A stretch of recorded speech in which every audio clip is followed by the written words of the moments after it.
sudah diketuk. Pintu jeruji besi sudah terbuka untuk Sylvester Matutina.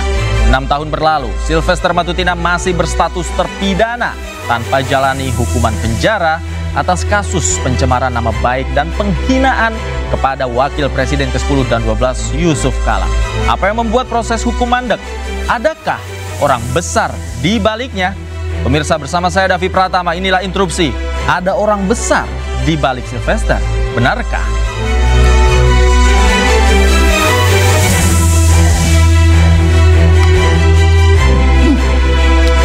Dan pemirsa, untuk membahas tema kita malam hari ini, saya ditemani oleh 4 orang narasumber. Di sebelah kanan saya ada Bang Andi Azwan, Wakil Ketua Umum Jokowi Mania. Selamat malam Bang Andi.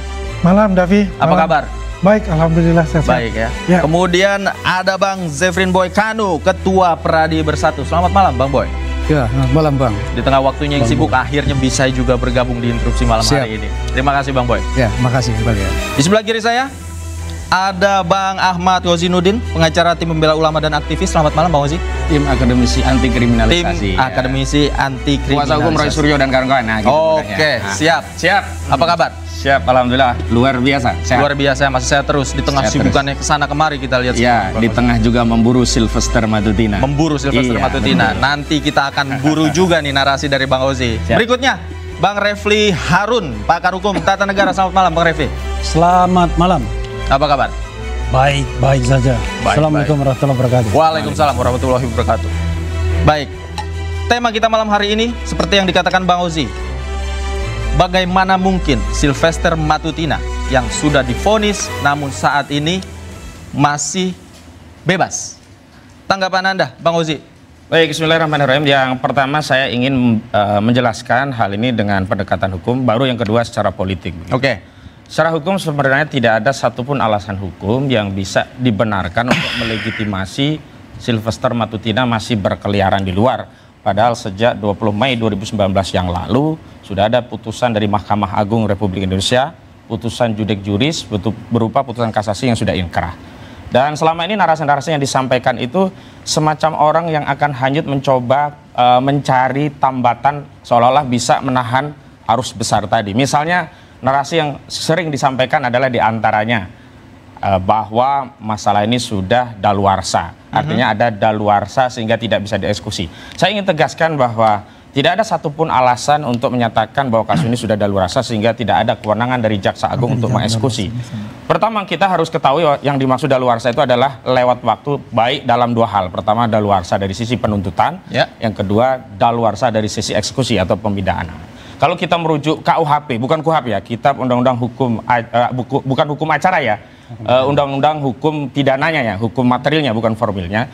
Ini daluarsa itu diatur dalam 2 pasal yang saling berkaitan.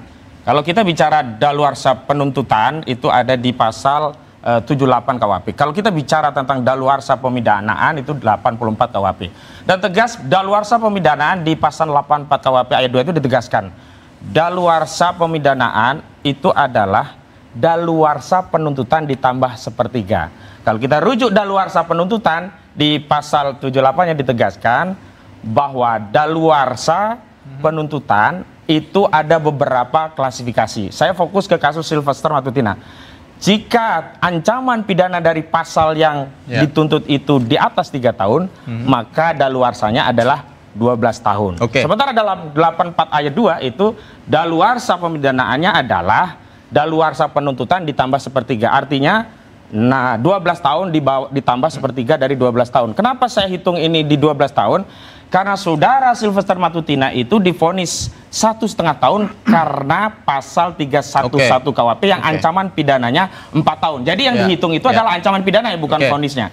Artinya sampai hari ini tidak ada ya relevansinya mengatakan bahwa ini sudah daluarsa sehingga tidak ada kewenangan dari jaksa penuntut umum untuk melakukan eksekusi. Yang kedua berkaitan dengan PK. Kan dia berusaha ya melakukan PK seolah-olah bisa menunda eksekusi ya. Kita semua sudah tahu bahwa putusnya yang inkrah itu tidak bisa dihalangi dengan upaya hukum peninjauan kembali. Artinya hari ini sudah menjadi kewajiban dari saudara jaksa penuntut umum untuk melaksanakan tugas kewajiban dan tanggung jawabnya sebagai eksekutor. Dalam hal ini siapa jaksa yang mengeksekusi? Jaksa yang mengeksekusi adalah jaksa yang menuntut. Nah, kasus ini disidangkan di mana? Pengadilan Negeri Jakarta Selatan. Berarti jaksa penuntutnya adalah Kejaksaan Negeri Jakarta Selatan. Artinya Kejari Jakarta Selatan adalah jaksa penuntut sekaligus eksekutor kasus ini. Dan sampai hari ini belum dieksekusi. Apa yang membuat belum dieksekusi? Menurut Analisis politiknya adalah ada orang besar di balik kasus ini. Sehingga keliru sekali kalau sebelumnya Sylvester Matutina menuduh kami ada orang besar di belakangnya di balik perjuangan ijazah palsu ini. Justru kasus yang sudah inkrah tidak bisa dieksekusi itu ya kita yakini ada orang besar. Yang dimaksud orang besar tentu bukan dalam pengertian secara langsung atau zohir, tapi ini adalah kinayah, kiasan saja. Ada dua ukuran orang besar itu. Pertama besar secara politik, yang kedua secara finansial. Kalau secara politik nyambung karena saudara Sylvester Matutina ini adalah relawan Jokowi melalui Solmed, Solidaritas Merah Putih yang die hard. Dan di 2019 posisi saudara Jokowi diri adalah presiden, maka saudara Jokowi secara politik adalah orang besar dan kita patut menduga ada Jokowi orang besar tersebut di balik tidak dieksekusinya Sylvester Matutina. Secara eksplisit, Bang Andi Azwan, tanggapan Anda, Jokowi dikait-kaitkan. Kalau bicara tentang hukum nanti Bang Boy yang akan menjawab itu. Tapi kalau kita bicara secara politiknya, mungkin bisa ditampilkan ya. Bisa ditampilkan. Apa? Bisa ditampilkan teman-teman? Saya sudah kirim itu. Boleh silakan ditampilkan. Ya, kita lihat di sini. Sebetulnya sudah ada pertemuan ya di Istana Presiden, Istana Wakil Presiden, dihadiri oleh tokoh-tokoh ini, ada Sofyan Wandandi, ada Pak Mekeng ya, ada Andi Gani Nuawea ya. Jadi apa yang dikatakan tadi bahwasanya tidak ada pertemuan ya, itu dibantahkan karena memang nggak bisa di dalam itu membawa HP ya. Jadi harus dititipkan. Nah disinilah ya, ini kan tokoh-tokoh dari NTT ya menjembatani, dan ini adalah Pak Sofyan Wandandi juga merupakan, beliau itu adalah tangan kanan dari Pak JK. Ini sebentar, saya tanya dulu, ini foto tahun berapa? Pada saat 2017 itu. Dan pertemuan ini dalam rangka apa? Dalam rangka mengkelirkan dan juga silaturahmi dan juga permohonan maaf dari Pak Sylvester Matutina dengan memberikan secara adat. Ini kan tokoh-tokoh NTT, jadi memberikan adat sarung ya, adat NTT kepada Pak JK dengan permohonan maaf dari Pak Sylvester Matutina itu. Jadi kalau dikatakan apakah ada pertemuan, ini ada pertemuan. Saksinya adalah Pak Sofyan Wandandi dari pihak JK. Bertemu langsung ya? Nah, coba ya. Anda bisa menjamin Pak Sylvester bertemu langsung dengan Pak JK? Iya. Ini coba, Istana Wakil Presiden kan. Ini pertemuan ini nggak mungkin terjadi kalau tidak dijembatani oleh Pak Sofyan Wandandi gitu loh. Nah, sedangkan Sylvester Matutina ini ya 2014 ya dia adalah tim dari Jokowi JK dan dia termasuk di dalam tim Jenggala. Tim Jenggala itu adalah yang dibentuk oleh Pak Yusuf Kalla ya untuk sebagai relawan beliau gitu loh. Dan beliau masuk di situ gitu loh. Ya. Jadi tapi 2014 kan belum ada kasus ini, Bang Andi. Enggak, ini saya ceritakan bahwa ini ada hubungannya gitu. Kan 2014 2017 kan satu periode. Ya. Jadi kan begitu. Ya, kalau misalnya terjadi kemarin itu pada saat itu dia dituntut itu, ya mungkin ya menurut saya dia sudah minta maaf untuk itu karena keadaan pada saat itu memaksa dia untuk berbicara, dipaksa untuk berbicara. Saya rasa ada slip tongue di sana ya. Jadi dia itu meminta maaf untuk itu. Ya, memang tidak dipublikasikan, memang berdua ini mengatakan tidak akan mempublikasikan kepada media untuk itu ya. Ini yang saya ceritakan apa yang terjadi. Mungkin juga nanti ada novum-novum baru mungkin yang disiapkan untuk itu. Mungkin secara ini Pak hukumnya Pak terkait dengan orang besar yang dimaksud Bang Kozi tadi, Pak Jokowi di belakangnya. Nah, patut diduga. Sekarang begini, kalau kita bilang orang besar, ini kan masih pasangan JK dan Pak Jokowi dan JK, ya kan? Di mana orang besarnya? Pak JK ini adalah wakil presiden. Dan ini sudah adakan semacam bukan istilah permohonan maaf. Dia merasa salah. Ya pada saat itu adalah siptang, ya kan? Makanya dia minta untuk bertemu diselesaikan secara adat gitu loh. Adat NTT yang dipakai ini sebagai kebesaran permohonan maaf dia kepada Pak JK. Ini ya yang kita dapatkan. Meskipun juga keluarga Pak JK melaporkan hal ini ke kepolisian, Bang Refli, Anda melihatnya seperti apa? Iya, kasus ini kan tidak hanya kasus yang terkait sama JK kalau saya baca ya, tapi keluarganya juga. Ini saya baca di sini. Kata JK, saya sih nggak mikirin, tetapi keluarga yang keberatan katanya. Itu satu. Yang kedua, kalau kita bicara tentang perdamaian, ini kan ada dua versi ya. JK mengatakan dalam berita yang dimuat di Tempo ini, mengatakan dia tidak pernah bertemu dengan Sylvester. Tapi Andi Azwan tadi menyampaikan foto di depan Wapres. Nah itu kan perlu konfirmasi lebih lanjut. Mana yang benar sesungguhnya. Siapa yang ngomongnya bohong kan begitu. Ada dua versi nih. Kalau dua versi itu kayak ijazah, dua-duanya nggak mungkin asli ya kan, kira-kira begitu. Jadi ini apakah JK yang berbohong, apakah Sylvester yang berbohong kan begitu. JK mengatakan dia nggak pernah ketemu, tapi Sylvester mengatakan dia ketemu 2 kali, itu satu. Yang kedua adalah kalau kita bicara permohonan maaf ini memang tidak relevan, karena ini kasus sudah berproses dan inkrah. Maaf di sini hanya bisa dipahami sebagai hal yang sifatnya sosiologis, politis. Ya udahlah kita maaf, tapi pengadilan proses tetap jalan.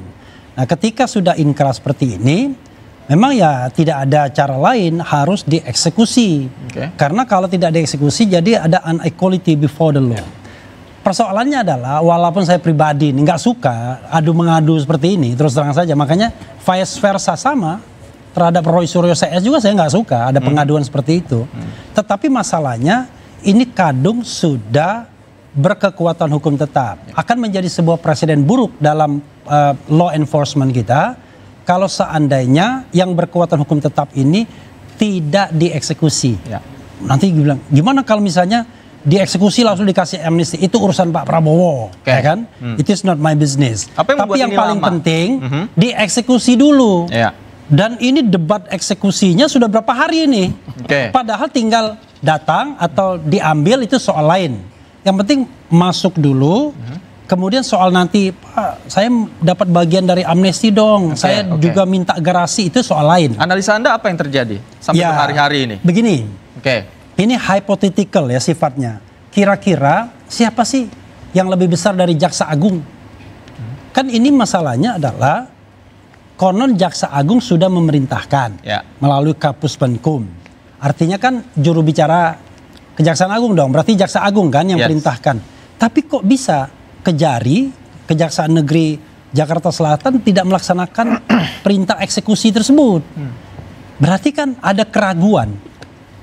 Pertama, tidak ada clear message dari Jaksa Agung sendiri, kecuali Kapus Penkum. Yang kedua, Kejari atau Kajari, Kepala Kejaksaan Negeri Jakarta Selatan, kok kayaknya juga tidak takut atau hati-hati? Terlalu hati-hati. Barangkali dia nunggu sign. 2 sign yang ditunggu. Sorry ya. Sign dari Solo dan sign dari Istana. Kira-kira begitu. Kira-kira Istana ini gimana? Baik. Eksekusi nggak? Solo gimana? Eksekusi nggak? Karena asumsi saya harus ada orang yang lebih besar kekuasaannya dibandingkan Jaksa Agung. Kan begitu? Kalau tidak lebih besar dari Jaksa Agung, maka dia bukan orang besar. Dan menurut Anda yang lebih besar itu ada di Solo dan juga ada di Istana. Baik. Saya garis bawahi sampai di situ. Itu hypothetical ya, hipotesis. Hipotesis. Bang Boy, Anda yang sering sekali mendampingi Bang Sylvester, sebenarnya apa yang Anda ketahui tentang kasus ini? Ya, kalau saya tahu bahwa kasus ini memang harusnya sudah eksekusi, ya kan. Tapi kenapa jaksa tidak mau atau belum mau? Menurut saya kira ada unsur kehati-hatian di sini. Kenapa jaksa tidak berani eksekusi? Berarti Anda sepakat dengan hipotesisnya Bang Refli? Ya, saya sepakat. Ada unsur kehati-hatian dari jaksa, sehingga jaksa tidak mengeksekusi. Itu jelas kok itu. Kenapa jaksa nggak berani eksekusi? Berarti dia ada keraguan-keraguan atau unsur kehati-hatian. Dan saya lebih sepakat unsur kehati-hatian, Bang. Kenapa?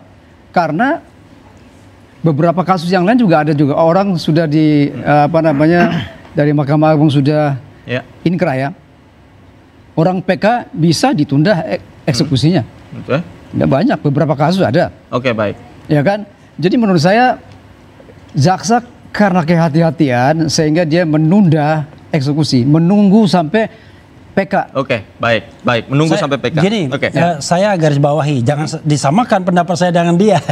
Jadi seperti sesungguhnya, apa nih? Saya kan tidak mengatakan kehati-hatian. Yang saya katakan ini adalah, ini there is there must be something, ya. Ada sesuatu nih. Yes. Kenapa kemudian Jaksa Agung kelihatannya maju mundur, pucu-pucu, jaksa kepala kejaksaan negeri juga kelihatannya nggak mau maju-maju.